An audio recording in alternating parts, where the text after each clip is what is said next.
Assalamualaikum warahmatullahi wabarakatuh. Di sini saya akan mempresentasikan mata kuliah RPL Rekayasa Perangkat Lunak dengan dosen pengampu Mutiara Ayu Mawada Eskom. Sebelumnya saya ingin memperkenalkan diri saya. Di sini nama saya Habib Armanda, NPM 2110552010097. Saya berkuliah di Universitas Ibnu Sina. Apa sih RPL itu? RPL itu rekayasa perangkat lunak, atau dalam bahasa Inggris Software Engineering atau SE, adalah satu bidang profesi yang mendalami cara pengembangan perangkat lunak termasuk pembuatan, pemeliharaan, manajemen organisasi, pengembangan perangkat lunak, dan manajemen kualitas. Presentasi kali ini saya ingin menjelaskan 4 diagram dalam UML. Yang pertama use case, yang kedua activity, yang ketiga sequence, yang keempat kelas. Pembahasan pertama use case. Use case diagram adalah gambar yang menjelaskan bagaimana pengguna akan memakai suatu sistem atau program komputer dengan menggunakan simbol-simbol tertentu untuk memperjelas alurnya. Bagian terpenting dari sistem adalah persyaratan fungsional yang dipenuhi oleh sistem. Use case diagram digunakan untuk menganalisis persyaratan sistem ingat tinggi. Persyaratan ini digunakan melalui berbagai kasus penggunaan. Dalam use case diagram terdapat 3 komponen utama diagram UML ini, yaitu fungsional requirement dipresentasikan sebagai kasus penggunaan, kata kerja yang menggambarkan suatu tindakan. Aktor-aktor berinteraksi dengan sistem. Seorang aktor dapat berupa manusia, organisasi, atau aplikasi internal atau eksternal. Relationship antara aktor dan kasus penggunaan diwakili menggunakan panah lurus. Salah satu contoh diagram use case, dan yang sebelah kanannya adalah simbol contoh diagram use case. Pembahasan kedua ialah activity.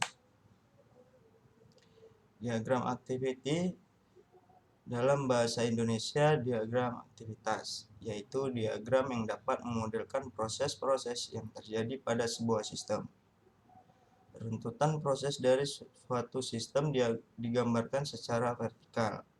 Activity diagram merupakan pengembangan dari use case yang memiliki alur aktivitas. Di sini ada 4 tujuan. Yang pertama menjelaskan urutan aktivitas dalam suatu proses.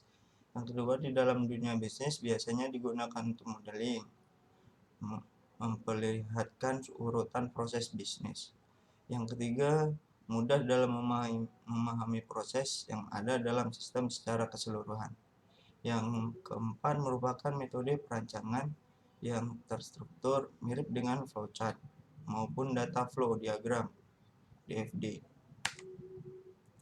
Salah satu contoh diagram activity beserta simbol.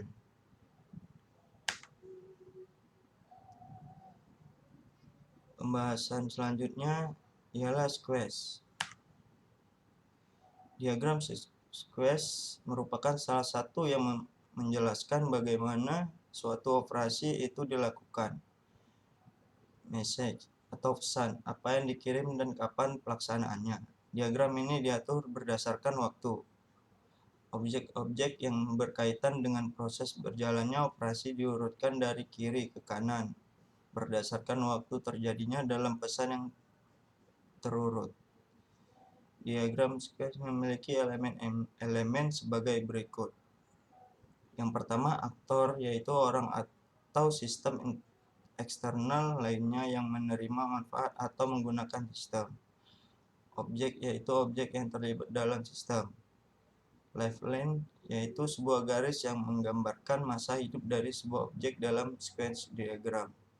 Yang keempat, eksekusi occurrence yaitu sebuah persegi panjang yang menggambarkan waktu terjadinya pengiriman atau penerimaan pesan. Perbedaan diagram sequence dan diagram kolaborasi ialah di sini ada dua diagram. Yang pertama diagram sequence.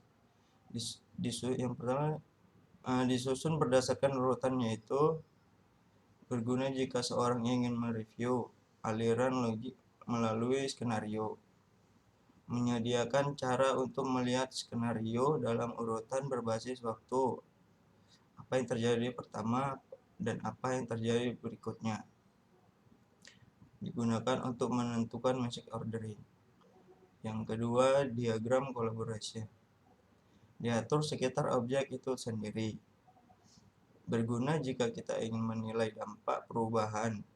Sangat mudah untuk melihat pada diagram collaboration objek yang berkomunikasi dengan objek yang lain.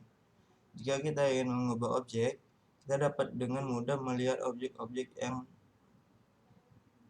mungkin akan terpengaruh. Memberikan gambaran besar untuk skenario karena mereka diorganisir sekitar bagaimana objek melink ke satu dan yang lainnya. Digunakan untuk menentukan class relationship. Pembahasan selanjutnya ialah kelas.